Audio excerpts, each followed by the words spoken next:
arc-en-ciel et iris vous donnent le sourire.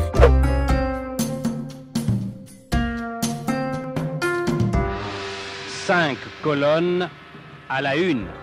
Cette semaine, nous recevons Camille Dominici, responsable de la boutique culture du 5e lieu, et Edith Loton, responsable du département architecture et patrimoine. Toujours le 5e lieu qui est situé à côté de la cathédrale à Strasbourg. Le 5e lieu qui est fermé pour le moment, qui vous permet en principe de découvrir le patrimoine culturel de Strasbourg. C'est fermé en ce moment, mais il y a un site internet 5e lieu.strasbourg.eu où vous trouvez de très nombreux éléments concernant des expositions et des visites virtuelles notamment. Allez, on retrouve nos invités dans quelques instants pour conclure ce moment ensemble.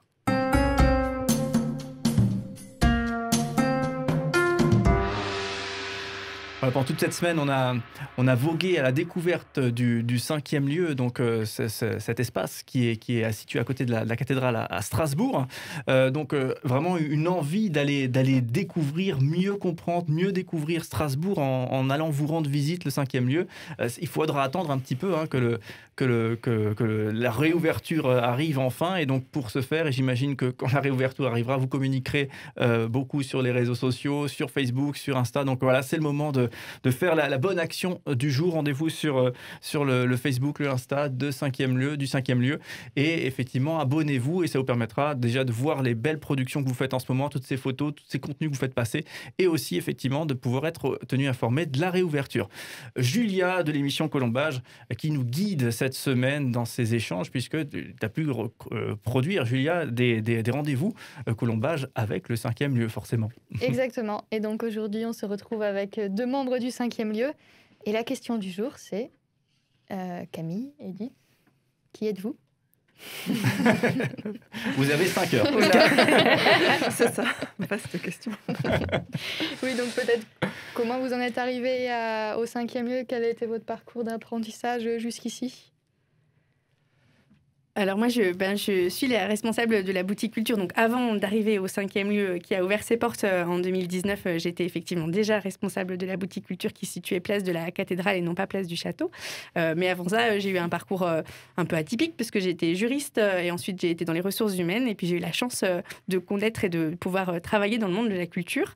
Et ça, c'est pour moi extraordinaire parce que je rencontre quotidiennement, alors même si cette période était un peu complexe, mais des gens qui sont passionnés, mais comme l'Edith, parce qu'ils font, parce qu'ils proposent, qui donnent envie et qui donnent envie d'être de plus en plus curieux sur plein d'univers, sur plein de propositions.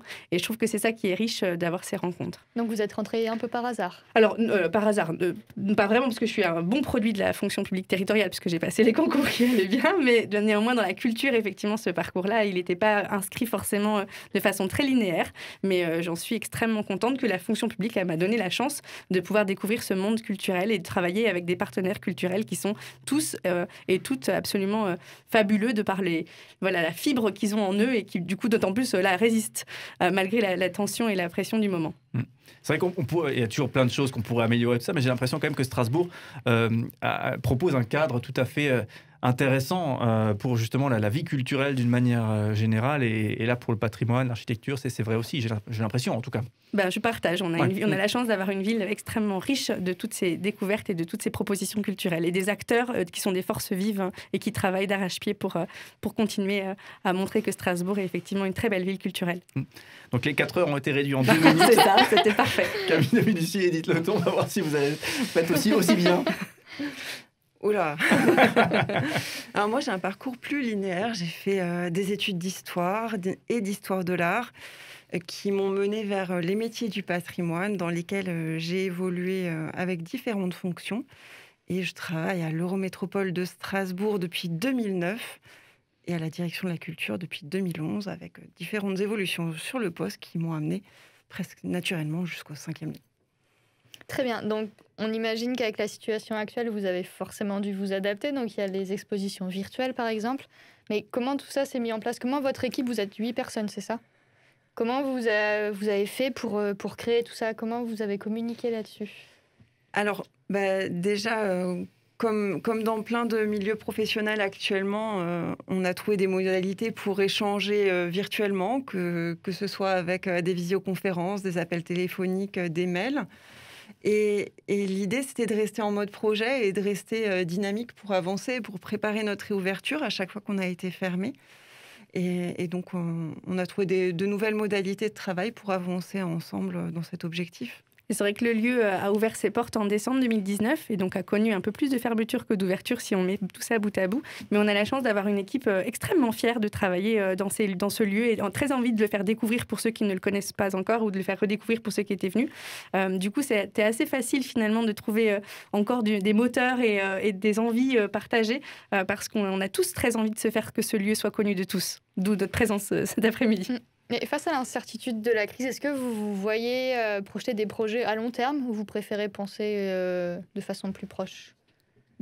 On fait les deux, en fait. Il y a des projets pour exister maintenant, donc tout ce qu'on fait sur les réseaux sociaux. Ça nous permet aussi de réfléchir à plus long terme comment certaines choses qui marchent très, très bien, comme les posts hashtag un voyage à Strasbourg, comment on peut les réinvestir par la suite, tout en sachant qu'on n'aura pas les mêmes moyens pour développer ce type d'offre-là. Et puis, il y a des projets à plus long terme. Alors, ça peut être l'exposition de cet été, ça peut être développer notre outillage pour plus tard, réfléchir aux expositions de 2022, à la billetterie culturelle en 2022, quand toutes les salles auront rouvertes, et à comment on pourra travailler avec les partenaires. Le public va se ruer. Mais qu'ils viennent. On est là pour les accueillir quand on sera réouvert. C'est notre vocation, c'est à ça que nos équipes sont formées pour et sont là pour pouvoir donner tous ces conseils justement, qui sont un peu difficiles en ce moment. Mais dès qu'on sera réouvert, vraiment avec grand plaisir, revoir tout ce public-là revenir, ça nous fera chaud au cœur et on attend que ça, nous. Je crois qu'il y a aussi un manque du côté public, justement, où je ne compte pas le nombre de fois où ces discussions, où les gens bien sûr, une fois que le contexte sera maîtrisé, etc., que la sécurité sera de retour, mais vraiment, il y a une envie, vraiment, une soif de culture qui est là, qui n'attend que... Et je crois qu'il va y avoir beaucoup d'événements, forcément, au sortir de cette crise. C'est une volonté, je pense, de vivre ensemble. Et le vivre ensemble, ça passe aussi par ce canot-là de la culture, en fait, qui du coup, n'est pas juste la cerise sur le gâteau, qui est vraiment quelque chose qui est pour chacun d'entre nous important, et de le défendre et de se dire qu'effectivement, c'est pas juste accessoire, c'est vraiment vital, la culture, parce que c'est un point de départ pour se comprendre, se connaître, vivre ensemble et pouvoir avancer ensemble vers un meilleur futur. C'est un peu publicitaire, mais c'est ça. Oui. Alors, on en discutait peut-être pas hier, mais ces derniers jours. Donc, à la fin de votre exposition permanente, vous avez mis en place un portrait chinois par rapport à Strasbourg. Donc, par exemple, je ne sais plus exactement si Strasbourg était un objet, du coup. Un objet, une chanson, une gourmandise, une odeur, un mot. Et j'oublie le 6e, je ne sais plus. Et on va vous faire passer à la questionnette, c'est ça, non ? Un petit peu. Donc je me suis dit, ça peut être sympa pour apprendre à mieux vous connaître de façon un peu plus ludique. Donc le but, je vais vous poser des questions. Vous me répondez la première chose qui vous vient à l'esprit. Après, vous me pourrez expliquer un petit peu pourquoi. Est-ce que ça vous... C'est dangereux, ce genre de jeu. Tu veux participer peut-être ? On est enregistré. D'accord, donc on va commencer. Si vous étiez une exposition ou une visite proposée au 5e lieu. Donc vous proposez différentes sortes de visites. Il y a les visites à vélo, à ville ou les visites virtuelles actuellement. Laquelle vous seriez et pourquoi ? Alors, si on est sur les visites, moi, je serais la visite de la Cité-Jardin du Stockfeld et une exposition, notre prochaine exposition, dans la place, avec des illustrations d'Ariane Pinel. Alors, si on était une visite, moi, je serais à vélo, la découverte des deux rives. Et si on était, pour le coup, un atelier, parce qu'on fait des ateliers pour les scolaires, le Jardin Imaginé est un très joli atelier. Donc, le vélo, ça revient avec votre casque ? Ouais, je suis un peu mono-sujet, le casque, le vélo, moyen de transport. Et donc, pourquoi le deuxième ? Alors, pardon, pourquoi le deuxième ? Parce qu'effectivement, on a toute une programmation pour les scolaires, et on a dedans, effectivement, un atelier qui s'appelle Jardin Imaginé, que je trouve très onirique, où les enfants, effectivement, imaginent le jardin tel qu'ils auraient envie de le créer. D'accord. Qui est fait par nos médiatrices. Donc, voilà. Très qui bien. apporte à la fois qui présente différents types de jardins et qui, à partir de ces différents types de jardins, donne des clés aux enfants pour s'imaginer le jardin de leurs rêves.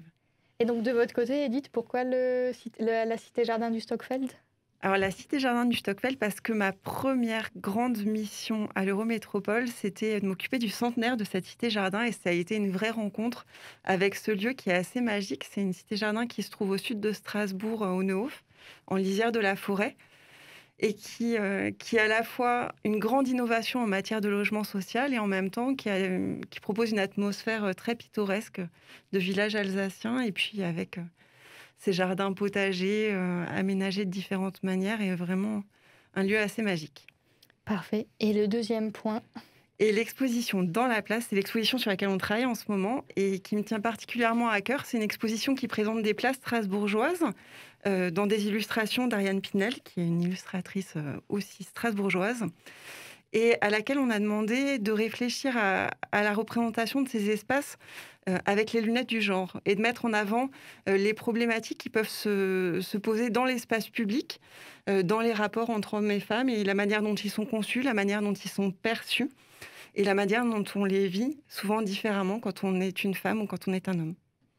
D'accord. Bah, c'est très intéressant. Là, pour le coup, ça n'a plus rien à voir avec le côté Harry Potter qui peut être familial et destiné aux enfants. Là, c'est un peu plus...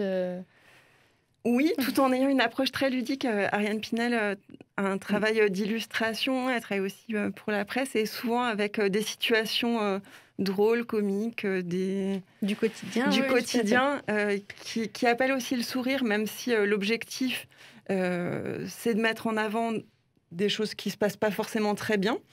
On essaie de le traduire avec humour. Et puis il y a vraiment plusieurs clés de lecture. Donc voilà, c'est pas une exposition qui sera interdite aux enfants. C'est vraiment, on peut la regarder avec juste le plaisir des yeux et de découvrir le trait du dessin d'Ariane Pinel, et puis de comprendre aussi quel message un peu plus, effectivement, politique, entre guillemets, c'est-à-dire un peu plus sociétal, qui se cache derrière les illustrations. Et c'est aussi pour nous important de faire que les expositions temporaires qui sont imaginées, elles sont imaginées avec les actualités, avec les questions du moment. Et c'est pour se dire aussi qu'on travaille avec une vraie réflexion sur le fait que la ville évolue, la ville est en transformation, notre réflexion se transforme aussi, nos habitudes sociétales se transforment, et on suit ce mouvement-là. Et les enfants, d'ailleurs, on les retrouve dans certains des dessins, puisqu'on se rend compte que dans... Et le vélo aussi, d'ailleurs. Vélo avec des enfants dans le cargo du vélo.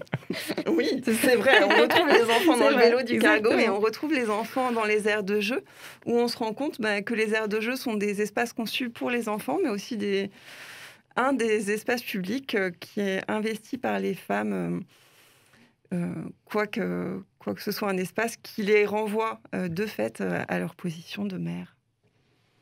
Étant moi-même grand fan je partage des espaces effectivement de jeux à Strasbourg, et je trouve que Strasbourg a fait par contre des gros efforts là aussi d'aménagement de parcs de jeux, etc.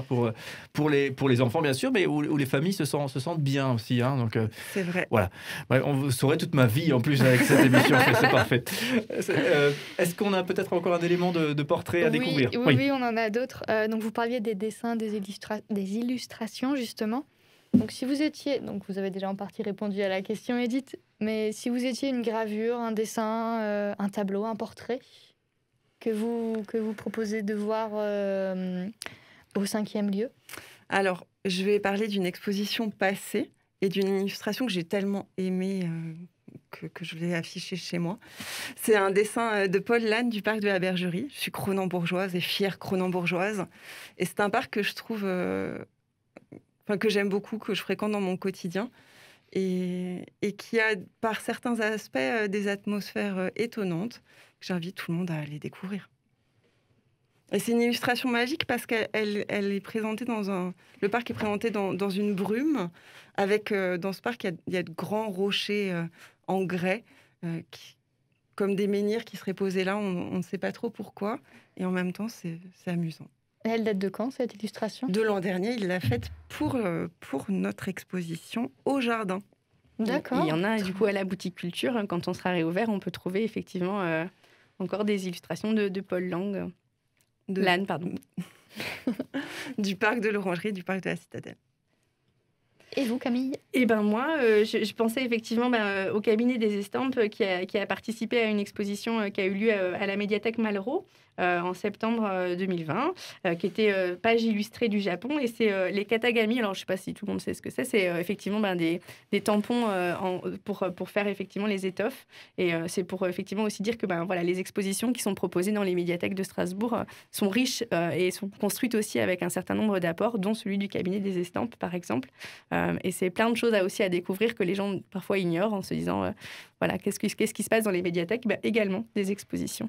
Mais ça aussi, encore une fois, je vous raconte mon existence, mais aller en famille à la médiathèque Malraux, par exemple, on passe un super moment. Il y a des choses pour tous les âges et les enfants adorent et les parents trouvent aussi de la lecture ou autre chose. Donc, et vraiment, toutes les animations qui sont faites. Et c'est ça aussi la bouticulture, elle permet aussi de pouvoir aiguiller les gens en disant mais il n'y a pas que les livres dans les médiathèques, il peut aussi y avoir un certain nombre d'animations, d'ateliers, d'expositions, de rencontres, de conférences.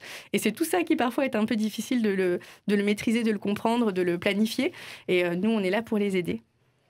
Le 5e lieu, du coup, retenez bien l'adresse quand ça réouvrira après, effectivement, c'est cette période de fermeture liée au contexte sanitaire. Peut-être un dernier élément de portrait, Julia, pour conclure. Dernière question, si vous étiez une date relative au 5e lieu? Ah, on fouille les agendas. Ouais. Alors moi, j'ai choisi celle de notre ouverture, en fait, qui était effectivement le 7 décembre, enfin le week-end du 7-8 décembre 2019. Voilà, parce que pour nous, avec Edith, ça a été un moment où ça a été une journée un peu palpitante, couteau suisse, si je peux me permettre, parce qu'on était à la fois dans faire les derniers petits travaux, ranger les choses qui ne devaient pas dépasser pour les conférences de presse, accueillir les personnes importantes qui avaient la chance de venir avec nous pour l'inauguration. Et on avait un peu le palpitant à 100 000. Mais c'était aussi, voilà, pour moi, ça a été un petit peu une journée marathon. C'était une journée Superwoman. Mais Superwoman, couteau suisse, où on a pu en 2 secondes se transformer sur plusieurs casquettes. Mais voilà, qui était un bon moment aussi de souvenir. Parce qu'extrêmement fière d'ouvrir ce lieu avec Edith, avec toutes les équipes qui avaient été là pendant toute cette période où on était en construction. Et c'était une grande fierté de voir aussi que pour les gens qui étaient là et qui venaient de la découvrir, il y avait des étoiles dans les yeux. Et c'est pour ça qu'on vous convie à venir pour ceux qui ne la connaissent pas, parce qu'on repart avec, comme le disait Edith, un sourire derrière son masque, l'envie de revenir et des étoiles dans les yeux de tout ce qu'on a pu découvrir. Et pour moi, ce sera la date du jour que je ne connais pas. Nous sommes le 12 mars 2021. La date du jour parce que le 5e lieu, ça parle de la ville d'aujourd'hui. Ça donne des clés pour partir à sa découverte, que ce soit à travers son architecture, sa vie culturelle. Et souvent, quand on pense patrimoine, on pense ancien. Nous, on pense ville d'aujourd'hui, avec sa dimension historique, avec sa dimension d'actualité, avec sa dimension de projet. Et on a envie de porter toutes ces temporalités au 5e lieu, aujourd'hui. Voilà, donc un lieu absolument... Bien répondu. Oui, c'est très bien. Non mais alors, l'envie de venir vous visiter, elle est là maintenant. Il va falloir la garder un tout petit peu en réserve, puisque pour le moment, c'est fermé, contexte sanitaire, etc., pour un lieu culturel. Mais effectivement, très bientôt, réouverture. On croise les doigts et on attend ça avec impatience. Rendez-vous sur Facebook, sur Insta, pour suivre tout ce qui se passe vous concernant. Votre site internet 5e-lieu.strasbourg.eu. Donc, beaucoup de choses à suivre, effectivement, pour vous suivre et pour attendre cette réouverture. Julia, une petite précision. Oui, justement, vous disiez tout à l'heure que vous êtes très actif sur les réseaux sociaux. Vous postez assez régulièrement. C'est 1 à 2 fois par jour, vous avez dit? Parfait. 1 à 2 fois par jour. 2 fois par jour, tous les jeudis, c'est garanti. Et les autres jours, 1 ou 2 fois. Il y a même des quiz pour les petits curieux, justement, qui aiment bien s'amuser. Je vous sens, Cédric, un peu joueur. Voilà, un peu une âme d'enfant. Il y a des quiz du samedi. Ok. Voilà. Vous pouvez répondre à des questions amusantes. On va savoir si vous connaissez votre ville. Aïe. Voilà, en tout cas, vraiment un lieu qui donne envie. L'exposition permanente aussi, qui donne vraiment très, très envie. Donc, voilà, quand vous sortez de la visite de la cathédrale, hop, direction tout de suite. Avant, après. Après, quand on veut. Et justement, sur la cathédrale, on a différents dispositifs. Et par exemple, un outil qui propose une visite virtuelle de la maquette 3D à différentes époques. À l'époque de l'édifice roman, jusqu'en 1439, on a toutes les étapes du chantier. On peut se promener à l'intérieur, à l'extérieur, par beau temps ou par temps de pluie, ou encore la nuit, et avoir plein d'explications sur les différentes étapes du chantier. Et puis vous Passionnant. pouvez la voir aussi parce que nos fenêtres, l'exposition étant au premier étage et faisant vraiment un L, on peut voir la cathédrale sous tous ses angles et d'un point de vue qu'on ne pourrait pas voir d'en bas. Donc rien que pour ça, ça mérite de monter parce qu'effectivement c'est un tableau à ciel ouvert que l'on regarde tout le temps, par tous les temps, et c'est absolument magnifique. Oui, passionnant. Ils avaient mis pour les 1000 ans de la cathédrale des panneaux explicatifs justement de la construction et c'était déjà très très intéressant. On imagine effectivement là si on peut pousser un petit peu l'information plus loin, c'est parfait. On vous remercie vraiment d'avoir été avec nous. Donc on le rappelle, le 5e lieu, donc ce site 5e-lieu.strasbourg.eu pour vous suivre et guetter la réouverture de ce lieu, donc situé juste à côté de la cathédrale, place du Château. Donc merci beaucoup Camille Dominici. On rappelle, donc, vous êtes responsable de la boutique culture.